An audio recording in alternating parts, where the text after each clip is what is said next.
Today we're going to be looking at what's called attending behavior. It's a type of listening behavior.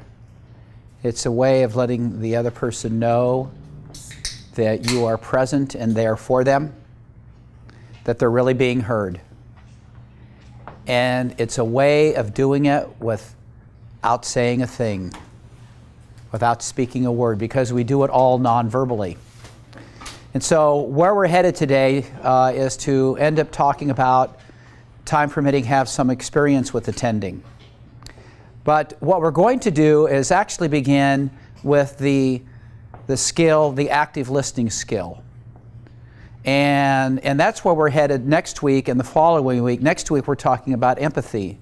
And the following week we're talking about reciprocity. So each of these 3 weeks kind of builds on each other. So attending leads to really good active listening, which leads to empathy, and then the notion of reciprocity. And we're going to actually look at that not only from a behavioral point of view, but a neurological point of view, because the science behind it is really quite fascinating.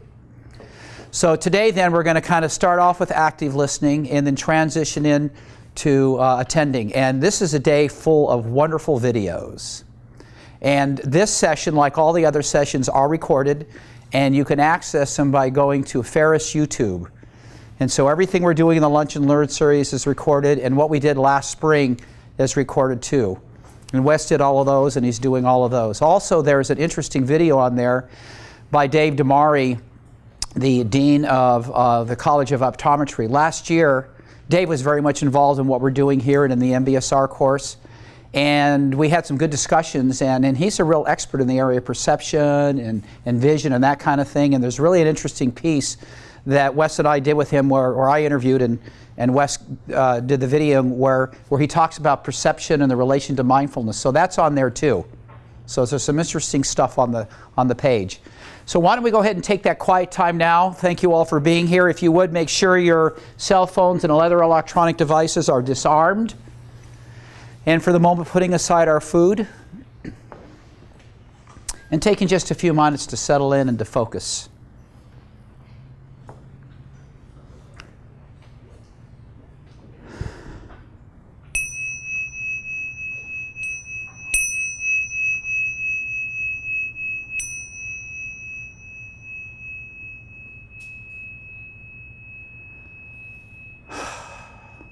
So taking this opportunity to arrive, locating our bodies in this room, in our chairs,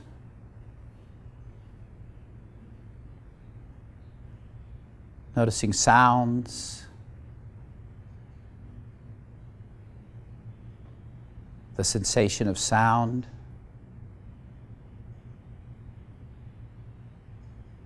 And as we continue to pay attention to sound, we notice more about the sounds. We notice how some come and go,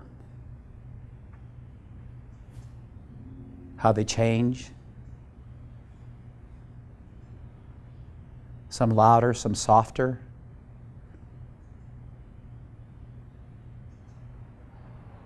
Some near, some far.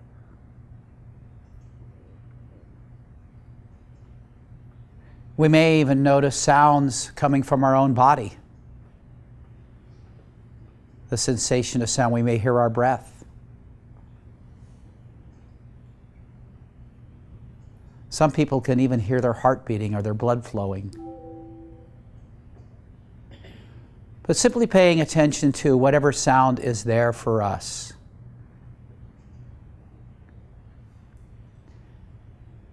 And then moving the attention from the sensation of sound to the body, noticing points of contact of the body with the chair, the floor, perhaps the table. One part of the body contacting another part of the body. And perhaps in checking into the body, there's little aches or pains there, and we notice them, and perhaps making some minor adjustment on our sitting can accommodate them. But not trying to fix or change anything in any way, just simply paying attention. And then moving the attention from the sensation of sound and the sensations in the body to the breath, the in-breath and the out-breath. Breathing in and breathing out. Following the full length of the breath, in and out.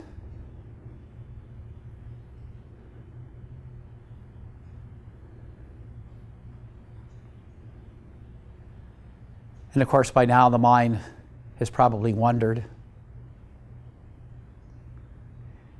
And we're grateful that the mind does what the mind does. The nature of the mind is the moment we notice something, the moment we experience something, the mind comes into play. It goes to work. It tries to make sense of our experience.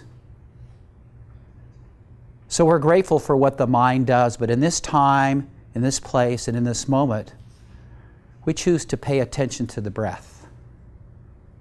We choose to let that be the object of our attention. And by bringing the mind to the breath, we bring the mind into the present moment with the breath. Right here, right now.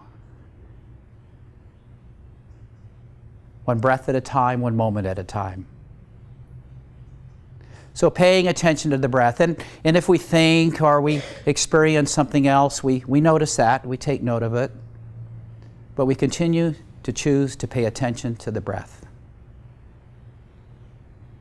And so what happens is we spend time with our breath, we take on the qualities of our breath. When we allow the breath to just breathe, we notice it becomes steady, easy, natural. There's a certain stillness, a certain calm, and yet an aliveness that comes with breathing. And so as we pay attention to the breath, as we connect the mind with the breath in the present moment, we experience that calm, that steadiness, and yet that clarity. And each and every time the mind becomes distracted by a thought or a feeling, a story or an image, we can always come back whenever we want, if we want.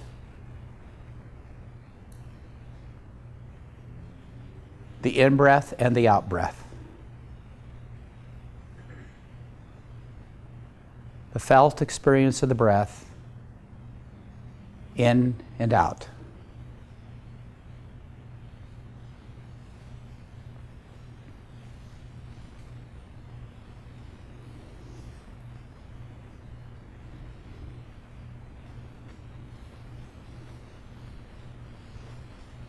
Breathing in and breathing out.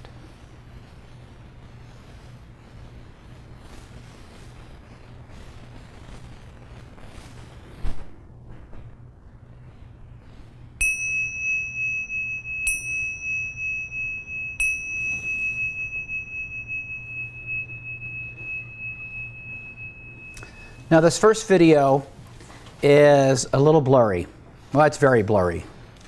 But this video is taken from a television program that some of us older folks are probably more familiar with than some of you younger folks. It's a show called Everybody Loves Raymond.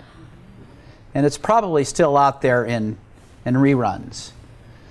So actually the first two videos are from Everybody Loves Raymond, and I suspect from the same episode. And I must give one of my students credit for turning me on to this particular video, which of course then led to a lot of others. So here we go. So, what do you think? Active listening. Easier said than done? Yeah. Boy, that was an amazing transformation from the beginning. In one episode, in a matter of hours or days or whatever it was, he went from this to that. Is that really possible? Probably take longer. Yeah. Yeah. What does it take to be a good active listener? What does it take? Non-judgmental attitude. So when I am doing active listening, then I want to have a non-judgmental attitude. Okay. Or at least be aware of the fact that in this moment I am judgmental. Because remember, mindful is what? Intention, attitude, and attention. So my intention is to active listening. Okay, and so what is my attitude? I want to be non-judgmental, but the first thing I do is I check my attitude at the door, right?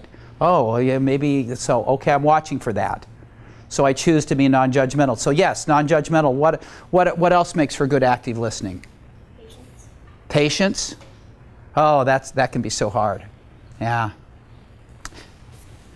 Putting someone else before yourself. Putting someone else before yourself. Yeah. Because active listening isn't about me, it's about them, isn't it? I mean it's about us, but it's about them. It's about assisting them, helping them to come to some understanding. And more importantly than that, what is the purpose of active listening? There's several ways of looking at this. I mean, maybe it has to do with the task at hand and we want to make sure we're all on the same page. And so I paraphrase and I do all those kinds of things to make sure that we understand the task similarly, so that when I execute it, I do it in a way that satisfies you, satisfies us. There's always that dimension. But on a personal level, what active listening does, it shows you, number one, that it matters to me what you think and feel. Okay? And I'm demonstrating to you actively that I'm making an effort to understand how you think and feel. And that I will work with you to that end. That's huge. And so if we can communicate in that our active listening, as imperfect as we may be in our skills, if that attitude, if that emotion comes through, then that's huge. That's huge. What else? What else would be necessary for active listening? I guess you got to be willing, right? Oh, by the way that ended, that is so me. I have been in arguments with my wife where, I know the skills. I'm a communication professor. I know this stuff.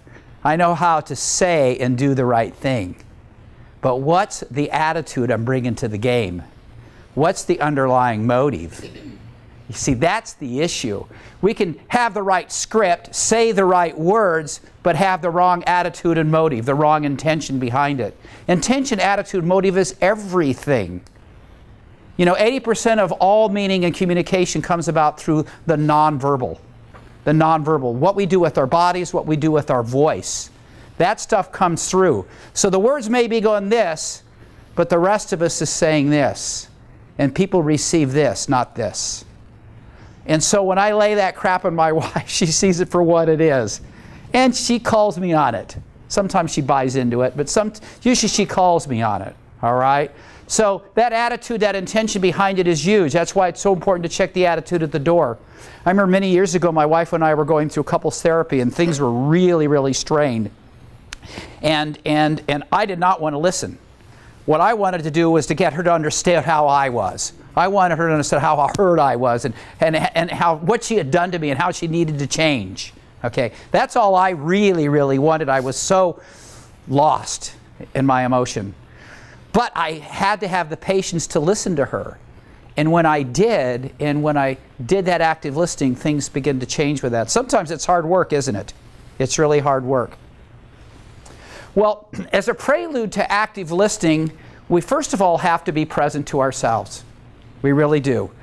To do anything well, it's always helpful to be mindful, because mindful means I'm present in the moment, I'm paying attention to what I'm doing while I'm doing it, and to my experience of doing it.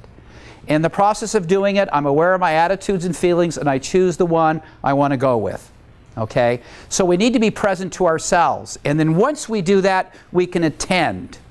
And we'll talk about attending in a second. So what I'm going to do is make a point that I've made many times over, and I will continue to make, about the importance of being present to yourself.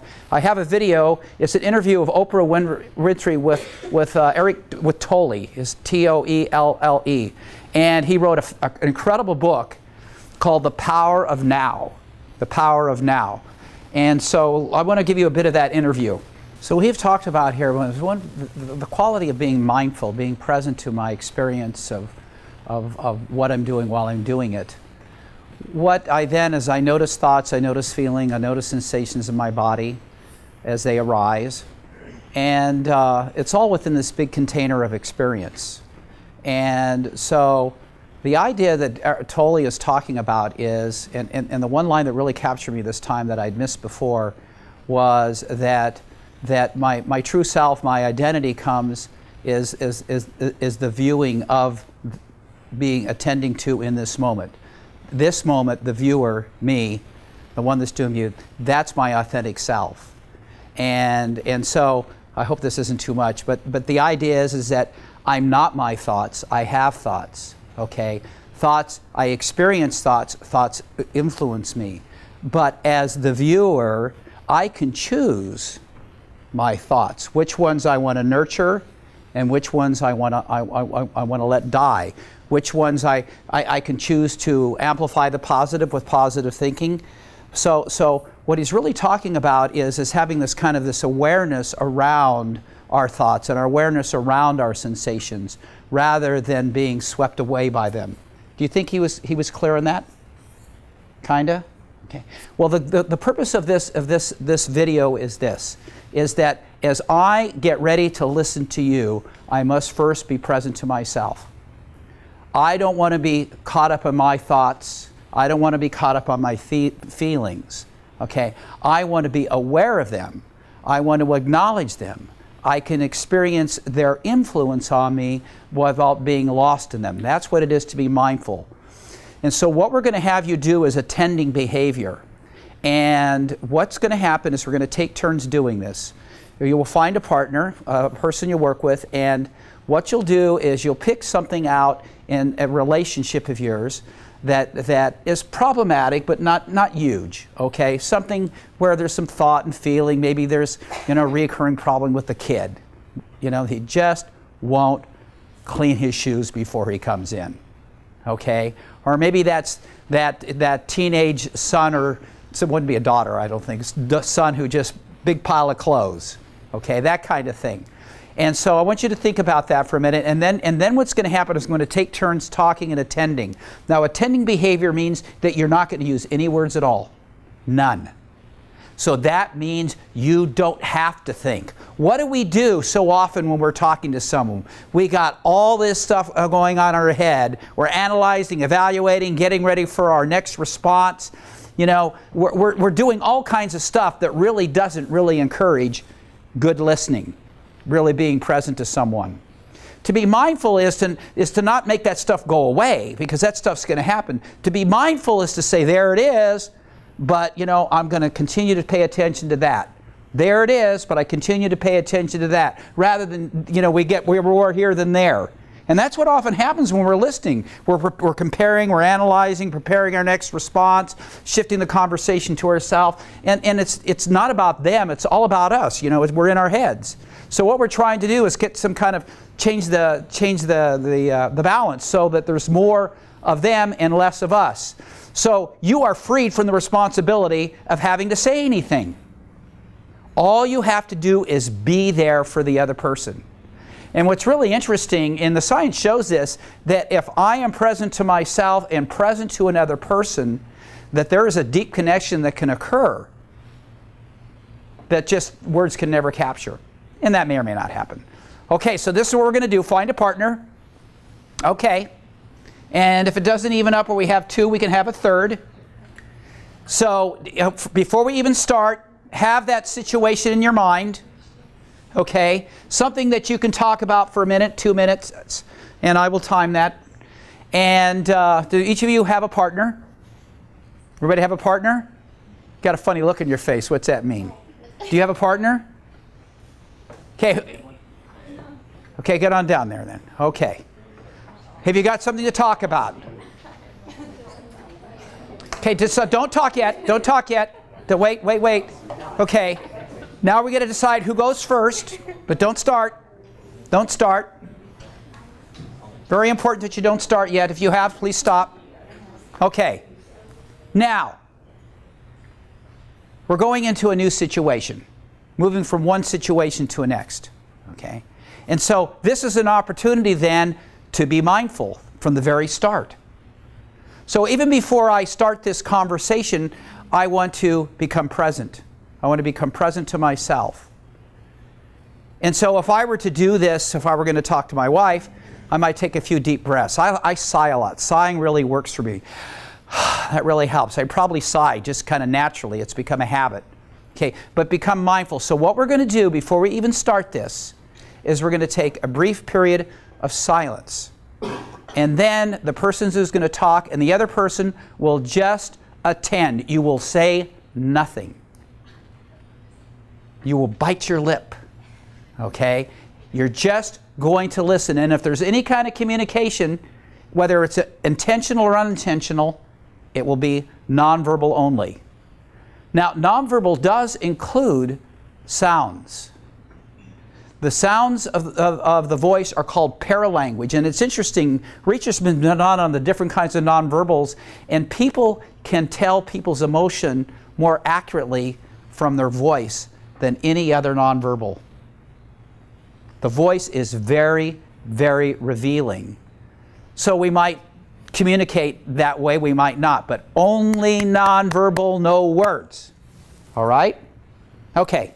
If you would close your eyes for just a moment.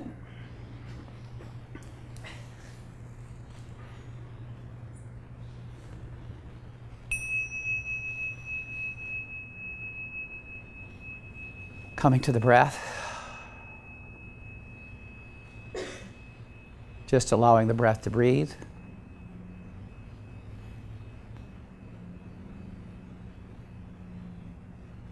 Taking the time to allow the breath to find its natural flow, its rhythm.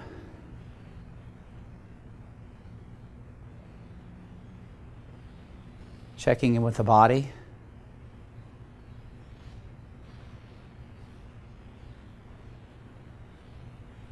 Noticing any areas in sensation. Perhaps some emotions or attitudes.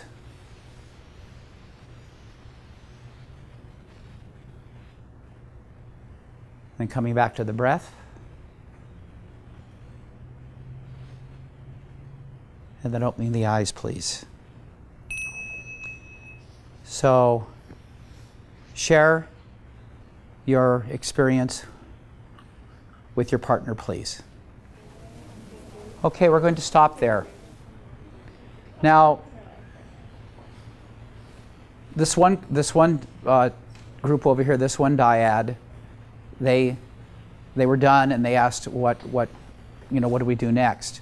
And I suggested use the quiet time, maybe meditate. And I noticed that it looked like when you guys talk, you were sitting silently. Is that correct? That can be very powerful when having a conversation with someone. If we're both in agreement, if we get to a point where like say one person's talking to the other and you're just kind of attending, to just spend some time in silence with each other, because what often happens is that something comes up for the speaker that wasn't there before, and that sitting in that silence and being a witness to their own experience provides them with maybe information that they didn't have at the beginning of the conversation, that the conversation itself prompted. But if we can allow just a little room there with that silence for that to come up, that can be a powerful thing. But we're not accustomed to sitting with each other in silence. We always talk. But silence can be a powerful tool in helping us to really enrich the conversation. So I'm going to ask the speakers in a second what it was like for them, but I want to talk first to those that were listening, just attending. What was that like for you? Those that were doing the attending. This is awful. I had so much good advice. I wanted to fix it. Yes, of course. But you restrained yourself. I did. Good, yes. Yeah. Similarly, I just had a lot of questions. I had a lot of questions. Yeah. Yeah, and active listening does involve a lot of clarifying questions to help get that kind of mutual understanding. But we're just working on the attending part first. So what else? Would you characterize it as pleasant, unpleasant, or? Actually, kind of pleasant once I got used to it. Uh-huh. Because I was focusing on what she was saying. Uh-huh. Yeah, isn't it interesting when we really start to hear the other person, we go, wow, that's kind of interesting. Of course, we are the single most interesting person we know. But the person we're listening to in that moment is the second most interesting person we know. And actually, for practical purposes, the most interesting person. Yeah, people are interesting when we really listen. When we get out of our own thinking about them. There's experiencing people and there's thinking about our experience of people. I mean, I can be in a conversation with you. Am I really? Or am I in a conversation with my head as I'm talking to you? That's what we're talking about. And so often we're in a conversation with our head when we're talking to someone. Any other thoughts? Well, speakers, what was that like for you? First of all, did you feel heard?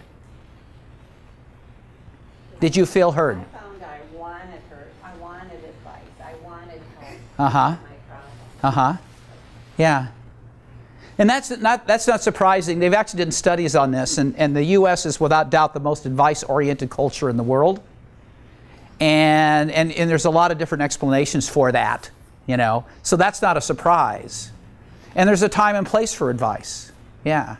How about over here? You guys had it. You were laughing and stuff. Was this guy telling jokes or something? Or, you know? Okay. But clearly, I bet you felt heard, right? Yeah. Yeah. Yeah. But you don't have to be animated to feel heard.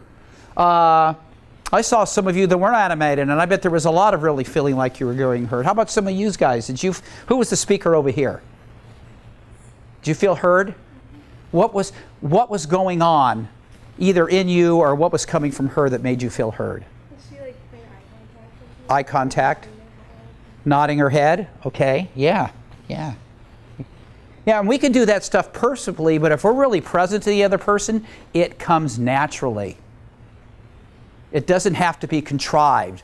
Now, there's nothing necessarily wrong with contrived. I may, in my analysis, determine that you're sad, and so therefore I will say something like, oh, you appear to be sad, okay? Or, if I'm really present to me and to you, I can actually feel something like that, or at least feel something. All right.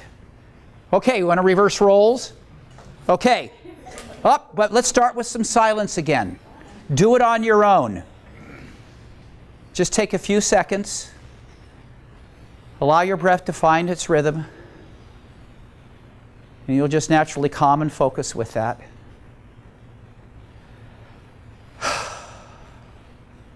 And then when you're ready, you can start. Okay, let's stop there. I was feeling a strong urge to rescue some of you from the silence. My enabler came out quite strongly. Because when we're sitting in silence with someone, it can be really uncomfortable, right? Yeah. And I used to do this activity in my interpersonal communication class that I no longer do, and I'll tell you why. This is years ago. So, in making a point about nonverbal and relationships and talking about emotional intimacy, I had this deal to where if students could look each other and maintain eye contact for 5 minutes, I'd give an A in the class. And so there was the restrictions were a little looser for guys than for men than for women. For women, they had to sit like this in a chair, and they had to be, looking, and they had to hold hands. Guys did not hold hands. That was way too much for them. Okay, and so most guys, if they would even do it, maybe a minute, 2 minutes. But I got these two young ladies who at 4 minutes were making me really, really nervous. And what I meant by eye contact is they couldn't look away, okay, and they couldn't do one of those stare kind of things. There had to actually be, and you could tell because there'd be kind of that reciprocity, that give and take, the synchronicity in their interaction, not reciprocity, synchronicity, that you could tell that they were really doing it. And it was really a incredible experience, because what happened was they started laughing, okay, and then it got contagious. And then the class starts laughing, and now it's getting weird for me because they're getting near 5 minutes, and they got to 5 minutes. So then I immediately checked their grades to see where they were at. Whoosh, they were A students. But I won't do that again. But there's something about if we can just be present to another person like they were. Wow, that was really quite an incredible thing. Okay, so attending. Being present to myself and then being present to the other, and we can do that by being nonverbal. And that can be so much more meaningful than the words. Now, the words come up with the active listening, which we'll be talking about next week. But I want to show you a couple of guys that I don't think, no matter how much work we did with them, would ever get it right.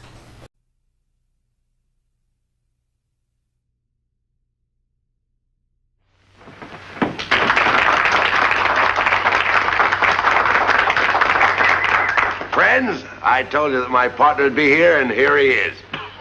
Didn't you expect him, did you?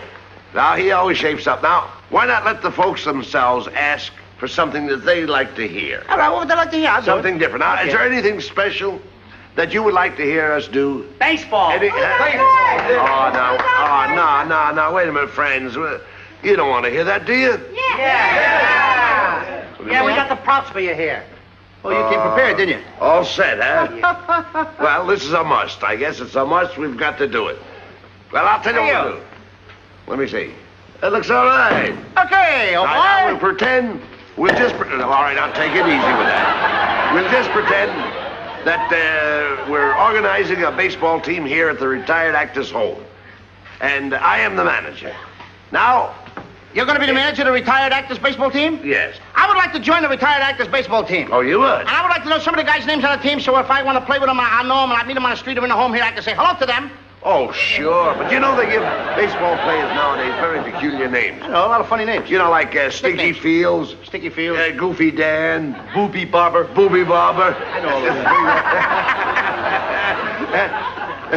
Well, let's see now. We have on our team, we have who's on first, what's on second, I don't know's on third. That's what I want to find And out, the guys' names. And then, That's what I want to find out, the guys' names. I'm telling you, who's on first, what's on second, I don't know's on third. Now, Abbott, you Now- want to be the manager of the baseball team? Yes. You know the guys' names? Well, I should. Well, then you tell me the guys' names on the baseball I team. say, who's on first, what's on second, I don't know's on third. You ain't saying nothing to me yet. Go ahead and tell me. I'm telling him. You ain't Look, said nothing yet. Go ahead and tell me. who's on first, what's on second, I don't know is on third. You know the guys' Now- names on the baseball team? Yes. Well, go ahead. Who's on first? Yes. I mean the guy's name. Who? The guy playing first. Who? The guy playing first base. Who? The guy on first base. Who is on first? What are you asking me for? I don't know. Now, wait a minute, I'm asking you who's on first. That's his name. Well, go ahead and tell me. Who? The guy on first. That's it. That's his name. Well, you ain't said nothing. I ain't asked you nothing. You did. You know the guy's name on first base? Sure. Well, then tell me the guy's name on first base. Who? The guy playing first base. Who is on first, Lou? What are you asking me for? Now, don't get excited. I'm saying who. I'm asking you a simple question. Who's on first? Yes. Well, go ahead and tell me. That's it. That's who? I'm asking you, what's the guy's name on first base? Oh, no. What's on second? I'm not asking you who's on second. Who's on first? One base at a time now. Don't mix up my... I'm not mixing up anybody. Now, what's the guy's name on first base? No, what is on second? I'm not asking you who's on second. Who is on first? I don't know. He's on third. We're not talking. Wait a minute. Whoa. No, well, let's not Whoa, get... whoa, whoa, whoa, whoa. How did I get on third base? You mentioned his name. I mentioned his name. Yes. I don't know anybody's name on the team. How could I mention a guy's name? You did. You just mentioned it. All right, what's the guy's name on third base? No, what's on second? Who's on second? Who's on first? I don't know. He's on first. See what I mean? I didn't even mention a guy's name on third base. Yes, you did. All right, then who's playing third base? No, who's on first? I'm not asking you what's on first. What's on second? Who's on second? Who's on first? I don't know. He's third base. Third base. Third base.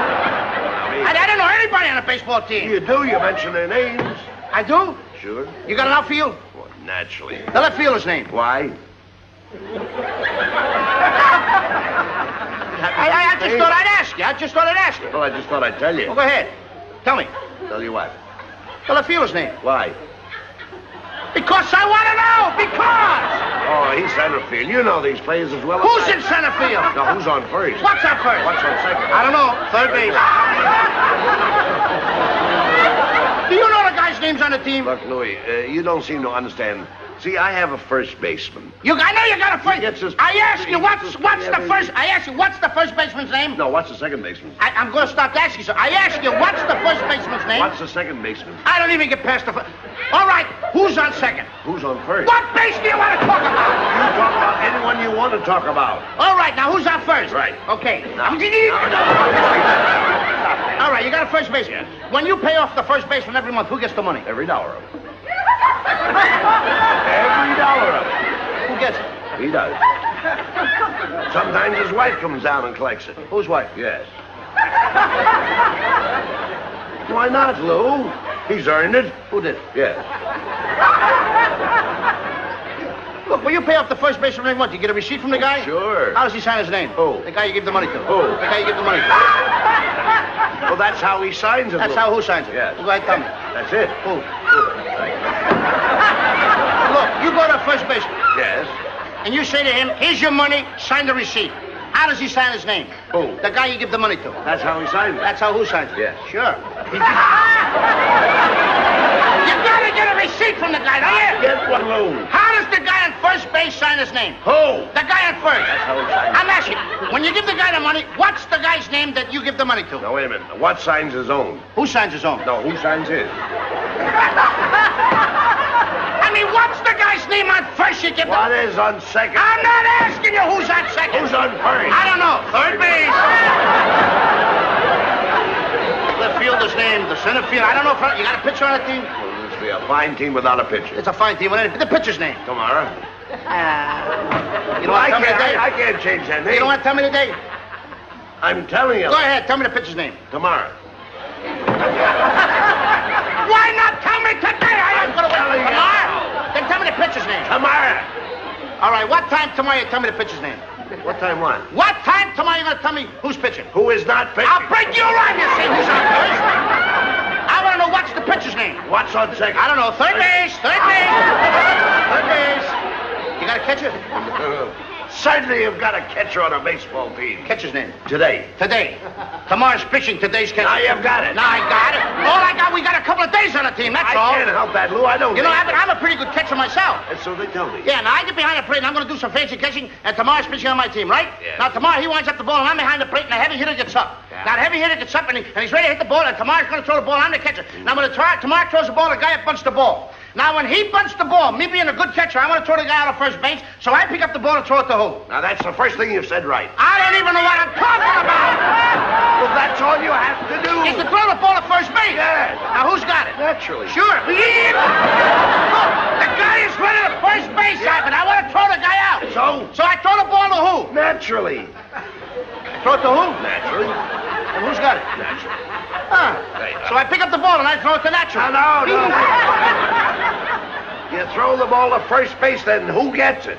Naturally. That's it. Now you've That's the same thing. I Right. pick up the ball, so I throw it to Natural. You don't. I throw it to who? Natural. That's what I'm saying! Saying that. I said I throw the ball to who? Naturally. You ask me. You throw the ball to who? Naturally. That's- Same as you! Say it that I way. throw the ball to You Natural. don't. You throw it to who? Now who's got it? Naturally. That's what I said. Right.